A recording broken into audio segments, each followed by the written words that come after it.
Stuff to do with family overwhelms me quite a bit.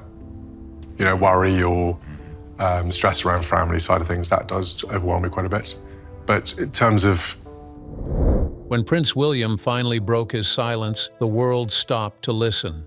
"She was always there," he said softly, "but none of you were ever meant to know." His words carried the weight of something royal history had buried for decades. A secret sister, hidden from light, erased from records, protected by silence. But now the truth has slipped through, and it's nothing like the fairy tales. The reason she was kept a secret is deeper, crueler, and far more shocking than anyone could have prepared for. This revelation changes everything we thought we knew about the royals. Prince William's hidden pain. The palace was quiet, wrapped in the kind of silence that only came when the day's duties were done, and the corridors stood still. Inside Kensington Palace, the air carried a soft warmth.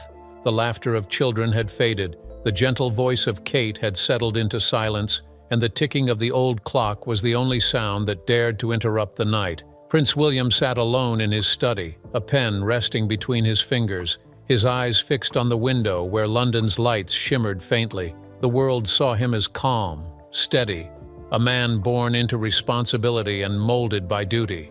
They called him the future king, strong, reliable, everything the monarchy needed him to be. But behind that quiet strength, something else lived, something that had followed him for decades, like a shadow that never left his side.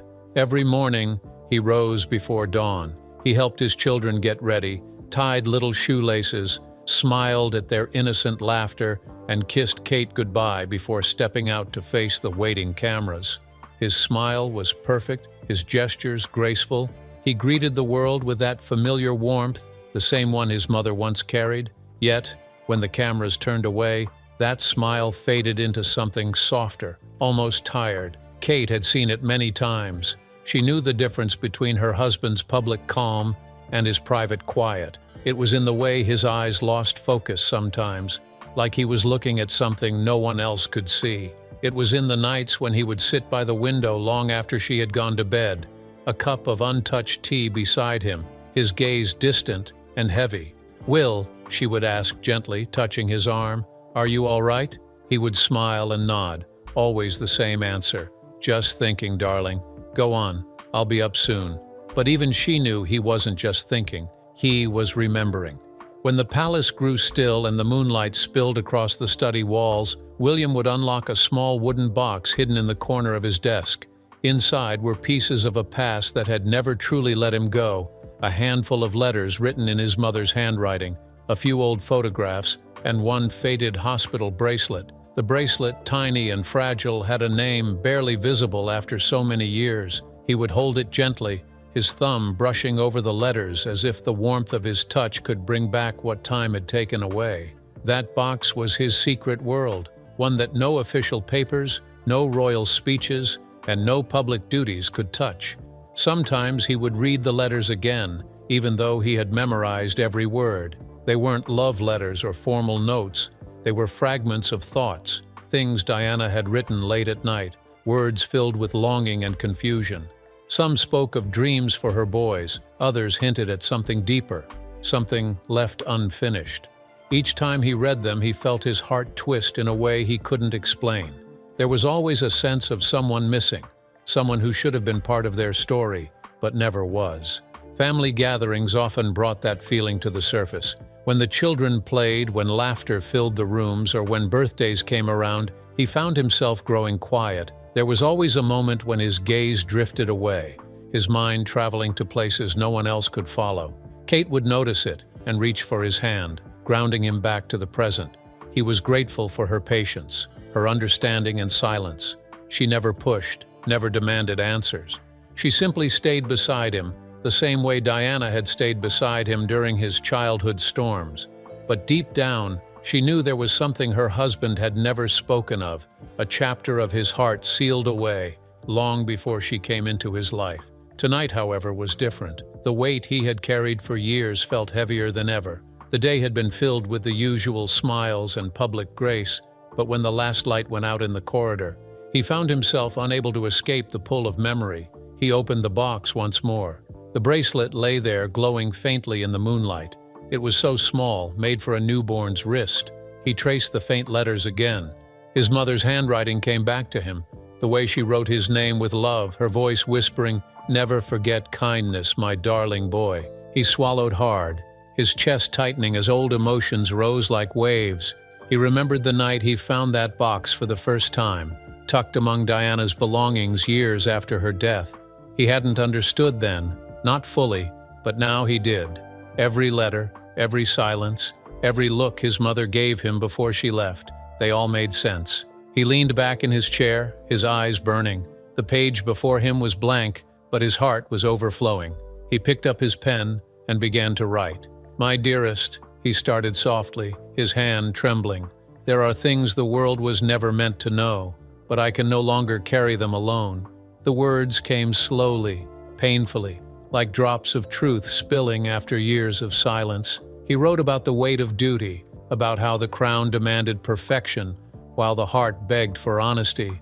He wrote about Diana, her warmth, her laughter, her sadness, and then about the secret she had carried, the one that haunted her even in her happiest days.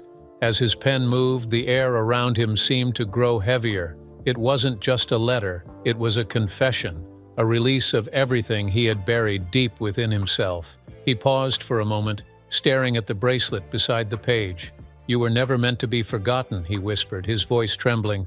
The room felt smaller, filled with the ghosts of memories he had spent years trying to silence. He could almost hear Diana's voice again, gentle and comforting. He could see her smile, the way she looked at him and Harry with so much love, as if her entire world was in their eyes. But beneath that love, he now saw the sorrow, the part she never shared with the public. He wrote for hours. The night deepened, and the palace slept, but his words flowed endlessly. Each sentence felt like a wound opening, but also like healing. He wrote of the hidden pain behind royal walls, of the laughter that sometimes felt forced, of the long years of silence that followed his mother's death.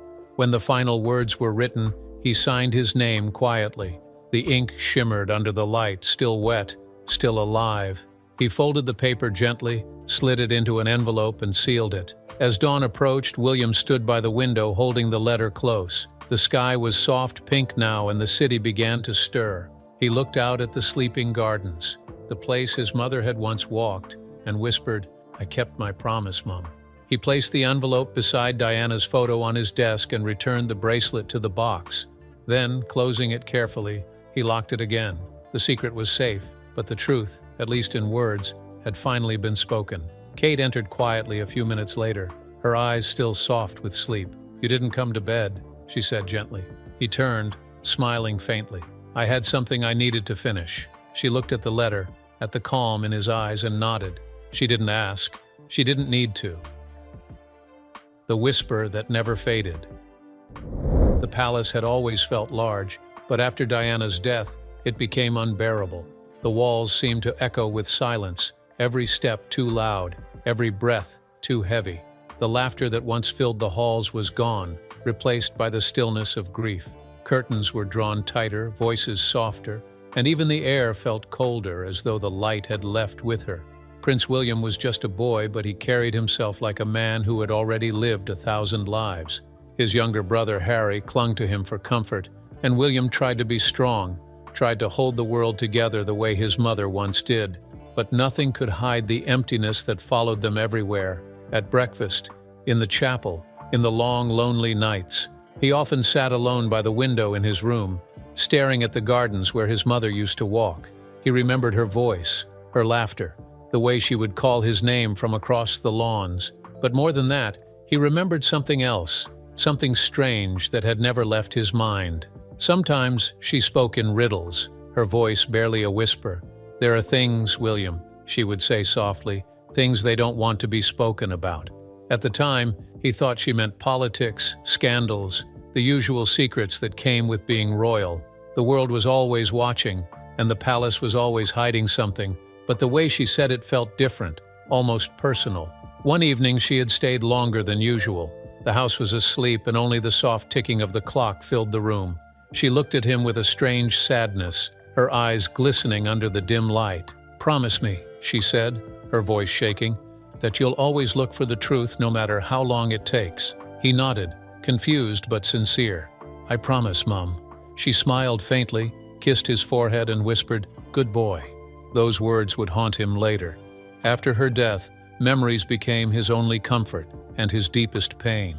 The palace, once alive with her warmth, turned into a house of whispers. He remembered her laughter echoing down the halls. As he grew older, small things began to resurface in his mind. Fragments of conversations, things he hadn't understood then, but now played over like puzzles waiting to be solved.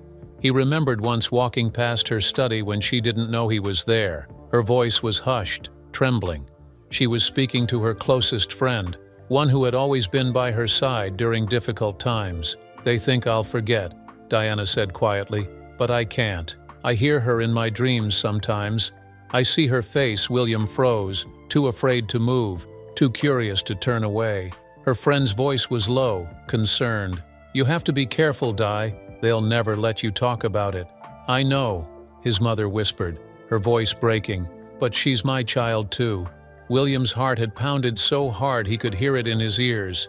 He had no idea what they meant. A child? Who was she talking about? He had wanted to run in, to ask, but something held him back. Maybe fear, maybe instinct. That night he couldn't sleep. His mind raced with questions. Had he heard it wrong? Was his mother talking about someone else's child?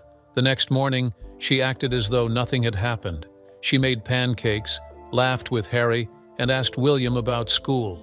Her smile was warm, but her eyes carried a quiet ache he hadn't noticed before. As the months passed, he began noticing small things he had never paid attention to before. His mother often disappeared for hours without explanation. When she returned, her eyes were red, her face pale. Sometimes he saw envelopes on her desk, sealed with no address. Once he found a photograph tucked inside one of her books, a picture of a baby girl wrapped in a pink blanket. On the back, in his mother's handwriting, were the words, "My little one." When he showed her the photo later, she froze for a moment before smiling faintly and taking it from him. "Where did you find this, darling?" she asked gently. "In your book," he replied, still curious. "Who is she?" Diana didn't answer. She simply pulled him into her arms, holding him tighter than usual. "One day you'll understand, my darling," she whispered into his hair, but not yet. He never forgot that moment, the way her voice trembled, the way her tears fell silently on his shoulder. Years passed. Time carried him away from boyhood and into the strict, structured world of royal duty. But no amount of protocol could erase what he had heard. The whispers, the photograph, the tears, they stayed with him, locked in a corner of his heart that he rarely opened. When he lost his mother, he lost the chance to ask her the questions that haunted him. At her funeral, standing beside Harry, he looked at her coffin and felt the crushing weight of everything left unsaid. "Who were you talking about, Mom?" He wanted to cry out, but all that came was silence. Sometimes in the quiet hours of the night, he could almost hear her voice again. "There are things they don't want to be spoken about." Now, as an adult, those words echoed louder than ever. He had grown into the man the world expected him to be, composed, loyal, calm. But inside, a question still burned. Who was the one they didn't speak of? He began to see the world through his mother's eyes, the way she had fought for truth, the way she had challenged silence. He realized that her sorrow wasn't just about her marriage or the crown, it was deeper. It was about loss, a loss the world never knew existed. He often returned to his childhood room at Kensington Palace, now restored but still carrying traces of the past. Sometimes he would sit by the same window where he once watched his mother walk in the garden. The trees had grown taller, the flowers different, but the memories remained. He would close his eyes and remember the warmth of her hand, the sound of her laugh, the way she called him, "my darling boy." And then her final whisper, "One day, you'll understand." Now he did. It wasn't about royal scandals or family mistakes. It was about love, a love that had been hidden, silenced, buried beneath palace walls. His mother had carried a secret that broke her heart, a truth she could never speak aloud. As he stood there, staring into the fading light of evening, he felt tears sting his eyes. For years he had tried to protect her memory, to hold on to the part of her that belonged only to him and Harry. But now he understood that there was another part, one the world had never seen. He whispered softly into the empty room, "I know now, Mum. I finally understand." The words hung in the air like a promise. The palace was still, the night quiet, but somewhere deep within its walls the echoes of her voice lingered, gentle, warm, eternal. The diary, beneath the dust. The afternoon sun poured softly through the attic window at Anmer Hall, lighting up dust motes that danced lazily in the air. The air smelled faintly of cedar and thyme, the kind of scent that carried the quiet weight of memories. Stacks of old letters, photo albums, and carefully folded clothes surrounded her. She smiled as she lifted a faded scarf from one box, pressing it gently against her cheek. "She must have loved this color," she murmured, her voice soft. It was then her fingers brushed against something different, a small wooden box tucked beneath a pile of yellowed papers. It was plain but carefully crafted, its edges smooth, its lock faintly golden. Kate tilted it toward the light and noticed a tiny emblem engraved on the lid, a single letter D. Her heart gave a small, curious thump. When she opened it, the hinges creaked faintly, as if resisting the light after years of stillness. Inside lay a small diary bound in pale leather, its pages edged with gold. The lock was delicate but broken, and when she lifted it, she froze. The handwriting was neat, slanted, unmistakable. It was Diana's. Kate's breath caught in her throat. She held it like something sacred, afraid even to turn the pages, the quiet of the attic pressing around her. Then she whispered, "William needs to see this." When William entered later that evening, his shirt sleeves rolled up, his eyes softened at the sight of her sitting by the attic window. "You've been up here all day," he said gently. "What did you find?" Kate looked up at him, her expression unreadable. "Something you should see." She handed him the diary. The moment his eyes met the cover, he stopped. His heart began to race. This was hers? Kate nodded. He ran his fingers over the worn leather, his hands trembling slightly.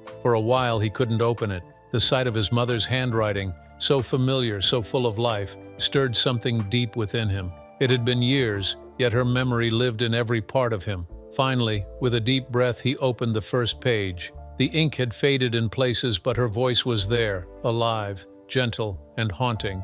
"April 1979, it began. The palace feels colder each day. I wonder if this is what loneliness truly feels like, surrounded by gold, but starved of warmth." William's eyes moved across the words slowly, each one like a whisper from the past. Diana had written about her early days before marriage, her quiet walks in the gardens, the expectations placed upon her, the way her laughter was measured by watchful eyes. Then came the entry that made his breath catch. June 1980. "They told me she didn't make it. They said it was better this way, but my heart doesn't believe them. I felt her. I heard her first cry, and then nothing.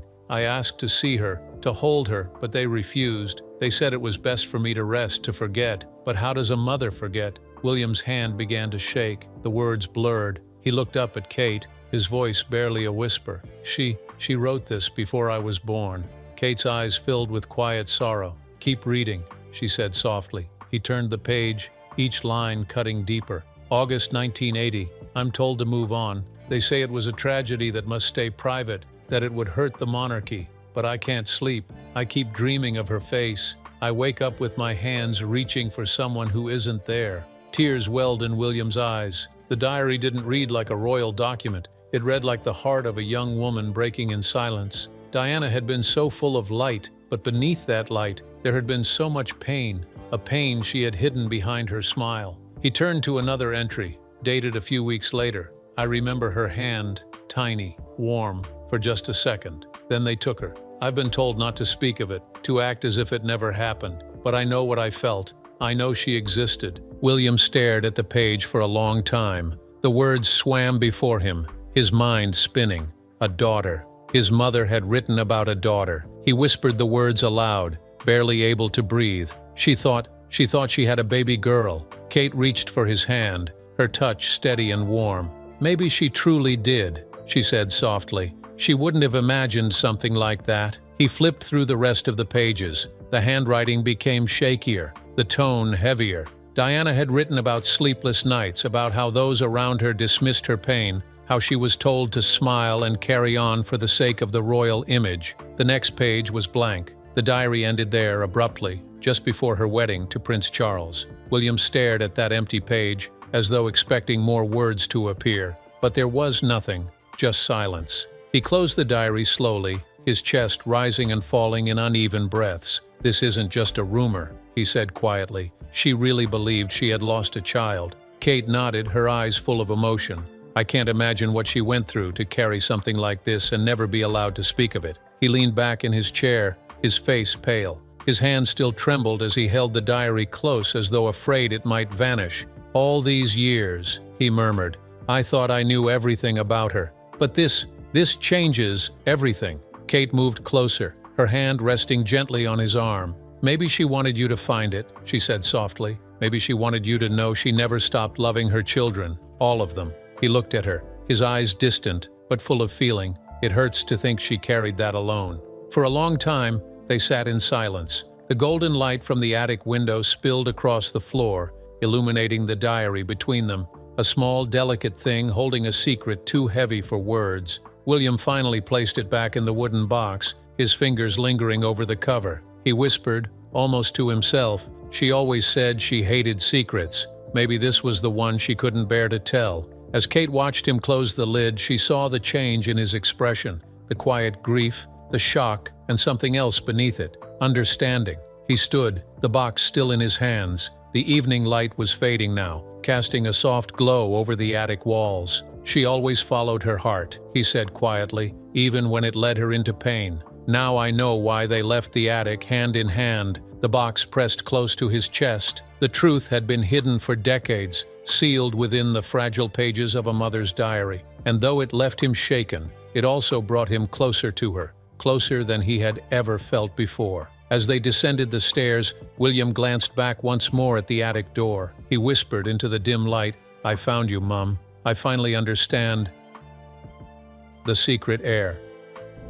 The quietness of the night inside Anmer Hall was broken only by the gentle ticking of the clock. The fire had dimmed to soft embers, casting a warm, sleepy glow over the sitting room. Prince William sat alone, his fingers tracing the rim of a teacup he hadn't touched in an hour. Across the hall, Kate had fallen asleep after reading bedtime stories to the children. Yet William's mind was far from rest. His thoughts circled back to the secret that had shaken his world to its core, a secret buried for decades beneath royal silence. It had been only a few weeks since he discovered the diary. Since then, nothing felt the same. The air at Anmer Hall seemed heavier, and even laughter from his children sounded like echoes of something fragile. He had not spoken about it, not to Harry, not even to Kate since that night she found the box. But something inside him had changed. He decided to find answers on his own. No press, no palace advisors, no official letters, just him, a son desperate to uncover the truth about his mother's words. He began discreetly,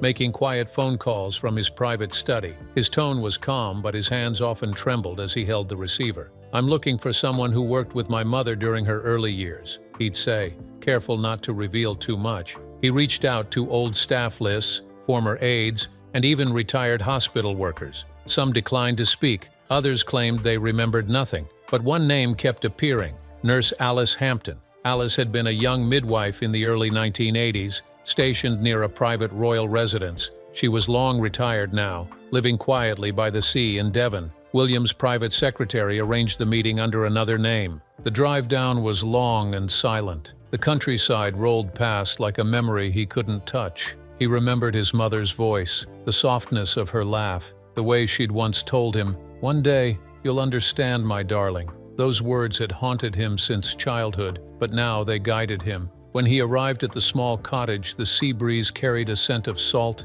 and quietness. Alice answered the door slowly, her frail frame wrapped in a thick cardigan. Her eyes widened slightly when she recognized him, though she said nothing.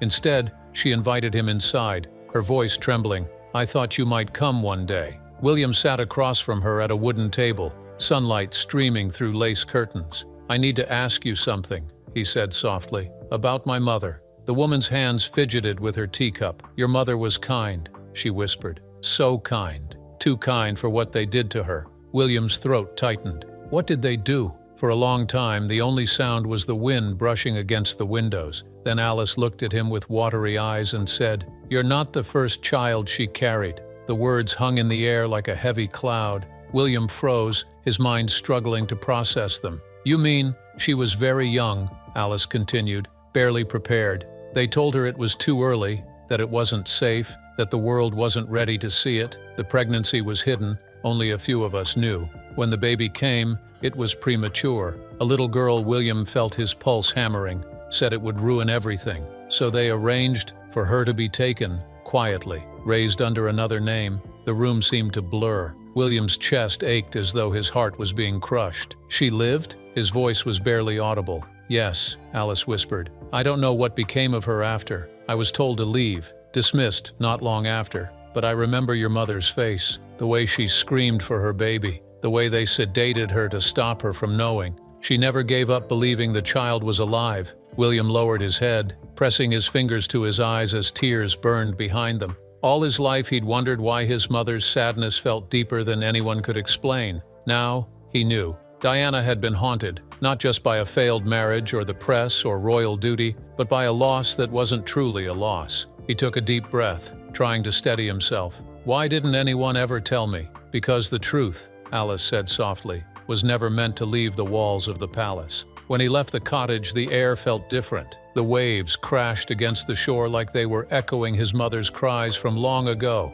He stood there for a long time, staring at the horizon, feeling a strange mixture of grief and fury. The royal image, that polished, untouchable world, had stolen more than freedom. It had stolen love, truth, and a sister he had never known existed. That night, William couldn't sleep. He sat in his study, the old diary lying open before him. He read his mother's words again, tracing each line with his fingers. "They told me she was gone, but I feel her still. Somewhere out there she's breathing, and I hope she knows I loved her." He closed the diary, resting his forehead against it. "I'll find her, Mum," he whispered. "I promise." But as the days passed, he realized that finding her would not be simple. Every record, every document from that time had been carefully erased. Files were missing, names changed. It was as though someone had built a wall around the truth, brick by brick. William began to understand the weight of silence, the same silence that had broken his mother. Each time he smiled in public, each time he stood beside his family for photos, he felt the ache grow deeper. The world saw a prince who had everything, but inside, he was a man carrying the ghosts of two, the mother who lost her child, and the sister he never knew. One evening, as the rain poured softly against the palace windows, Kate entered the study. She found him staring at the diary again. "You can't carry this alone," she said gently. He looked up, eyes tired. "If I tell anyone, it could destroy everything." Kate knelt beside him, taking his hand. "But hiding it is destroying you." William said nothing. He only stared into the fire, the flickering light reflecting in his eyes. Somewhere in the silence, he could almost hear his mother's voice, gentle, warm, filled with love. That night, he walked to the window and looked out into the dark gardens below. The world outside was peaceful, but inside his heart was a storm. He now understood why Diana had been restless, why her eyes often looked far away even when she smiled. She had been searching for the truth, for the daughter she never got to hold. And now, her son would do the same. The secret that the palace buried would no longer stay hidden, not while he was alive to speak for the sister they stole from the shadows. The sister in the shadows. The sky over Norfolk was painted in shades of silver and gray, the kind of day that carried both peace and sorrow in its silence. Inside Anmer Hall, Prince William sat alone by the window, watching the rain trace slow paths down the glass. Months had passed since he uncovered his mother's secret, the hidden truth that had changed everything he thought he knew about his family. But just when he thought the pain had settled, a new letter arrived, one that made his hands tremble as he broke the seal. It came from a private law firm in London. The handwriting on the envelope was unfamiliar, neat but hesitant. Inside was a short note from a solicitor, claiming to represent a woman who believed she had ties to the late Princess Diana. The letter was careful in its tone, confidential royal medical file, dated before your birth. William read the line again and again, his chest tightening with every word. He folded the letter carefully and placed it beside Diana's diary, the one that had started everything. "It can't be," he whispered to himself, though part of him already knew it could. After days of silence and thought, he made his decision. No palace involvement, no advisors, no headlines. This was something he had to face alone. A week later, on a quiet morning, he drove out of the city disguised in a plain jacket and cap, leaving the royal world far behind. The meeting place was a small countryside cafe tucked between rolling fields. Its sign was faded, its windows fogged from the warmth inside. When he walked in, his heart pounded so hard he could barely breathe. She was already there. Sitting near the corner window, the woman rose as he approached. Her hair was soft and golden brown, her features gentle, but it was her eyes that stopped him. Blue, the same deep, kind blue he'd seen every time he looked at old photos of his mother. For a long moment, neither spoke. William finally whispered, "You look familiar." Her voice trembled as she replied, "I've seen you on television my whole life, but I never imagined this day would come." They sat, the silence heavy but not cold. Slowly, she began to tell her story. She'd been adopted as a baby, raised by kind people who had little to offer but love. All her life, she had carried a sense of not belonging, a feeling that her story had been erased before it began. Years later, when she searched for her birth records, she found fragments that didn't fit: a birth under protection, a sealed file marked Royal Medical Record. As she spoke, tears filled William's eyes. Every word, every memory, echoed the truth he had already begun to accept. "I don't know what to say," he whispered. She smiled softly. "You don't have to say anything. I just wanted to know if I was real." If she was real, William reached across the table, his hand shaking as he took hers. "She was real," he said quietly, "and she loved you. She never stopped." They sat for hours, talking about life, about what could have been.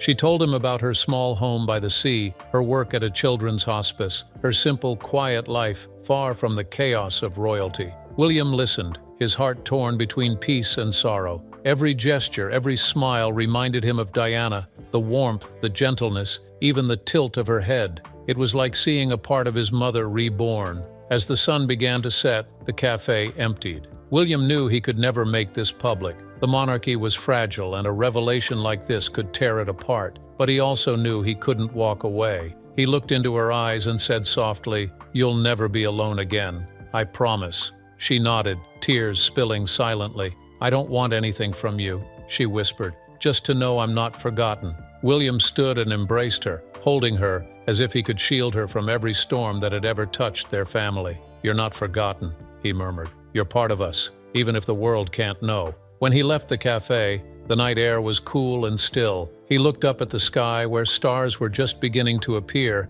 and felt a strange calm settle over him. Somewhere, he believed, Diana was watching, smiling through the dark, proud that her two children had finally found each other, even if in secret. As William drove away, he knew life would return to its royal rhythm, the cameras, the duties, the careful smiles. But deep inside, something had changed forever. He now carried a truth that no crown, no throne, no royal decree could ever erase. The letter beneath the photograph.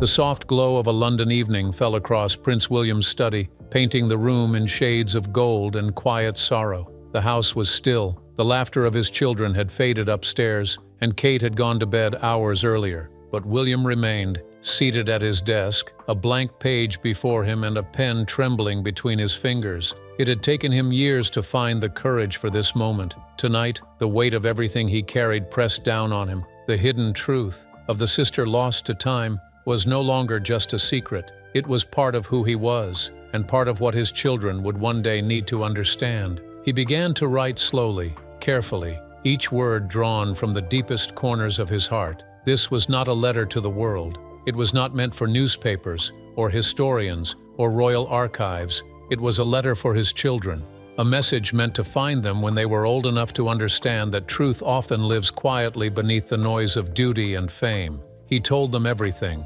about their grandmother, the warmth she carried, the pain she endured, about a sister who lived far from the cameras, unknown to the world but not forgotten. He wrote that life within the crown was never about perfection or power. It was about humanity, about love, and above all, forgiveness. He paused, closing his eyes for a moment. "You'll read this one day," he whispered softly into the still air, "and I hope you'll understand." William's thoughts drifted to her, the sister he had met only once, the woman whose presence had quietly healed a part of his heart. She lived a simple life now, near the sea, far from royal walls and flashing lights. She wanted no fame, no recognition, and William had promised her peace. Every year on their mother's birthday, he kept that promise. 2 bouquets were always sent, one to the island where Diana rested, the other to that small, nameless home by the coast. It was his silent way of saying, "We remember, we are still family." As the night deepened, he signed his name at the bottom of the page, folded the letter, and sealed it with care. Then he placed it inside a wooden box, right beside a faded photograph of Diana smiling in the sun. For a long moment, he simply looked at her face, the softness in her eyes, the love that seemed endless. "One day," he whispered, his voice barely a breath, "the truth will set us all free." Then he closed the box and set it gently on the shelf. The burden that had haunted him for years felt lighter. The silence that had once hurt now felt peaceful.